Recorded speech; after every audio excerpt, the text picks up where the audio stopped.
after 2 seasons at VCU men's tennis. Joaquim Almeida, Almeida.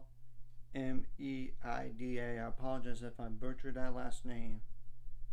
Is transferring, has verbally committed to South Alabama for the fall of 2023. The 2022 A10 Most Outstanding Rookie played at number 5 singles and number 3 doubles this season with overall records of 29 and 23 in singles and 35 and 21 in doubles. I'm going to go over what this means for both these teams, and I do have the records from last year. VCU was 20 and 6 last year, and they won the A10 tournament, but they lost in the first round to Ole Miss 4-0, while South Alabama went 17 and 8 last year, 7-1 in the conference. And yes, I didn't include the conference for VCU because they only play 2 conference matches. But the thing is, that's not the majority of the schedule, and there's more teams than that. And I just included that conference tournament just because I wanted to only. Now, South Alabama, they did not make the NCAA tournament last year.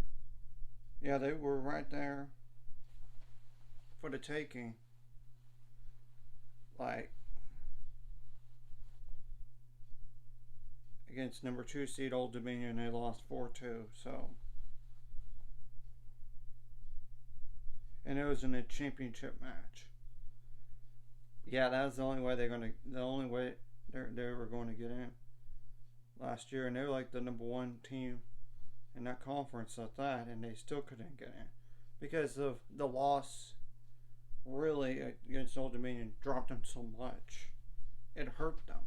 So, essentially, they should have made the NCAAs if they won the conference tournament last year in the Sun Belt.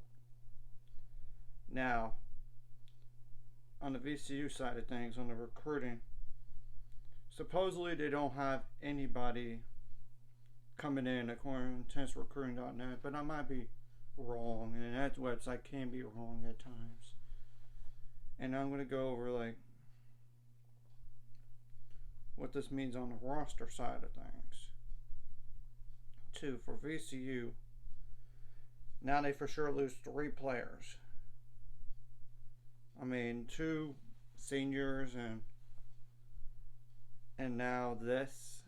Yeah. So at the very best, assuming that other senior, like that one regular senior that's staying for a COVID year potentially is like 1, 2, 3, 4, 5, 6 players. Yeah, they're gonna have to add somebody, I would think. But even without that senior, 5 players.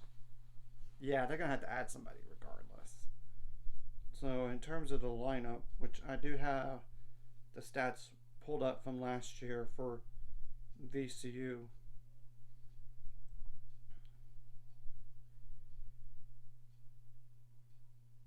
Joaquim was more like a number 5 player, like I said. I mean, 7 and 8 at that spot. I mean, and there are 2 seniors from last year, Charles Berteman and Ryan Stable.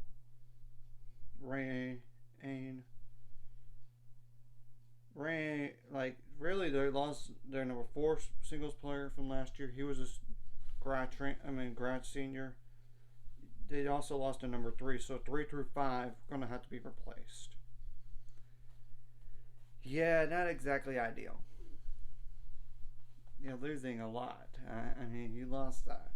But let's just assume, and I'm not sure it's positive, and actually Berteman, he might be on the way back, actually. Never mind. That's including him being gone. But now the other, apparently Charles Berteman, and he's like the number 2 player. So they lose 2, 4, for sure it's 2, 4, and 5. Maybe they lose their number 3 as well, because you never know with the COVID year if players are really going to use it or not. But you know what I'm saying. Now, for South Alabama, they should get somebody that he should contribute possibly. But I'm going to go. First of all, they only have one fifth-year senior, and it's Luis Delcourt, which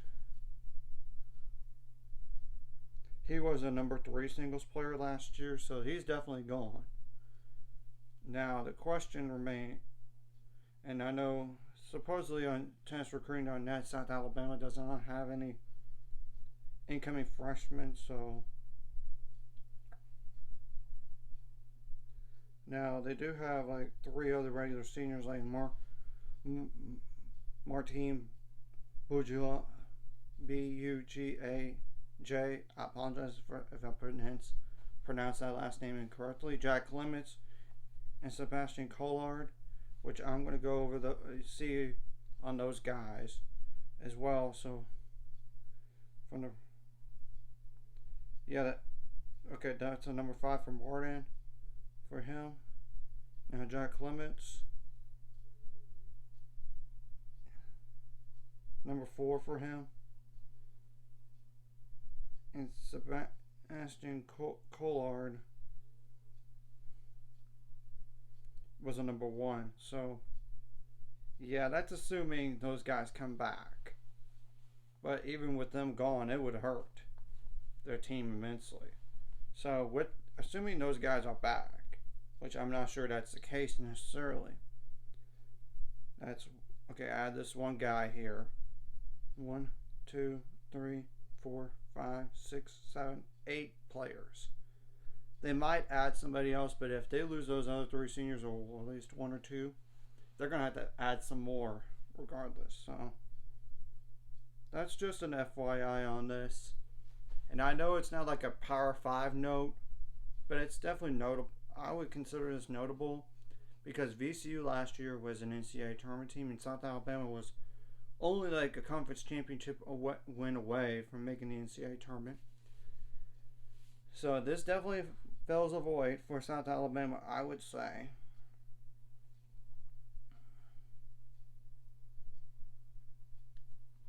And in terms of doubles lineup wise, too, they're going to have VCU has to replace the number 1 doubles for sure. I mean, you can't, because one guy's gone, so they're going to have to replace their number 2 doubles as well, and their number 3, because all those 3 guys gone for sure. Yeah, they're going to have to figure it out. And last year, Joaquim had number 3 doubles for VCU with his doubles partner, Romain Gales, 15-3 at 3 doubles. That's impressive. But granted, it's in completed matches. So as for South Alabama and doubles, okay, Luis Delcourt. They've used a bunch of combinations from last year and number 3 doubles, but really number 1 and 2 doubles, I think they should be the same unless they lose one of those regular seniors to be gone for sure. So maybe they have to replace the number 3 doubles too. Maybe. But I don't know, because they use literally 1, 2, 3, 4, 5, 6, 7 different doubles teams, which technically 1, 2, 3 of them were more than 5 matches completed for sure. It's just, who knows on that front. And we'll have to wait and see what happens officially with a roster anyway for both of these teams, because it's just me assuming guys are going to come back, and I also assume they're not going to come back as well as regular seniors, and there's still that COVID year out there. So if you like this content, hit like and subscribe. See you guys later. Final scars, we're on the road to it. Let's go.